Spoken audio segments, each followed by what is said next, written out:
Matutuwa kayo sa mga mangyayari ngayon sa abot kamay na pangarap sapagkat magkakaroon ng alaala si Doc Robert dahil sa trahedyang mangyayari.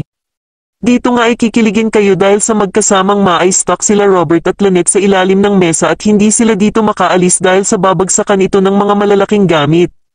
Kaya naman ay mabaliw-baliw sa selos ang bruhang si Moira nang malaman niyang magkasamang na-stuck sila Lynette at Doc Robert sa lindol. Samantala ay buo na ang loob ni Doc Robert na bumawi sa anak niyang si Annalyn dahil nga sa pananakit na ginawa ni Moira sa kanyang anak. Saktong mabibisto ni Lynette si Doc Robert na lihim sanang magpapaabot ng bulaklak para sa anak niyang si Annalyn. Ngunit ikakagalit ito ni Lynette dahil sa ayaw na daw niyang masaktan pang muli ang anak niyang si Annalyn sa mag-ina niyang sila Zoe at Moira. Talagang grabe na nga ang pag-iingat ni Lynette kay Annalyn at iniiwas na talaga niya ito sa mag-inang bruha. Ngunit talagang makulit si Doc Robert at hindi ito magpapapigil kay Lynette dahil nga daw sa anak din naman niya si Annalyn kaya gusto niyang makabawi dito. Kaya naman ay galit na makikipag-agawan si Lynette kay Doc Robert sa bulaklak sapagkat hindi ito makakapayag na maibigay niya ito kay Annalyn at paaalisin na lang niya ito.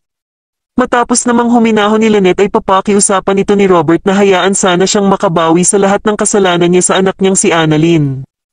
Kaya naman ay maantig ang puso ni Lynette at hahayaan na nga nitong puntahan ni Doc Robert ang kanyang anak na si Annalyn. Samantala ay makikita nila Zoe at Moira si Annalyn na kausap si Doc Robert kaya naman ay gagawa na naman ito ng gulo at sasaktan si Annalyn. Ngunit hindi na nga talaga makakapayag pa ang ama niyang si Doc Robert na masaktan si Annalyn kaya naman ay ipagtatanggol niya ito sa dalawang bruhang mag-ina. Sobrang masasaktan naman si Zoe dahil sa ipagtatanggol ng ama niyang si Doc Robert ang anak nitong si Annalyn at tila kakampihan niya nga ito at maiitsapwera naman sila ng ina niyang si Moira. Sa kabilang banda naman ay magkakaroon ng trahedya kung saan ay magkakaroon ng lindol at dito nga ay may stuck sila Doc Robert at Lynette sa isang lugar.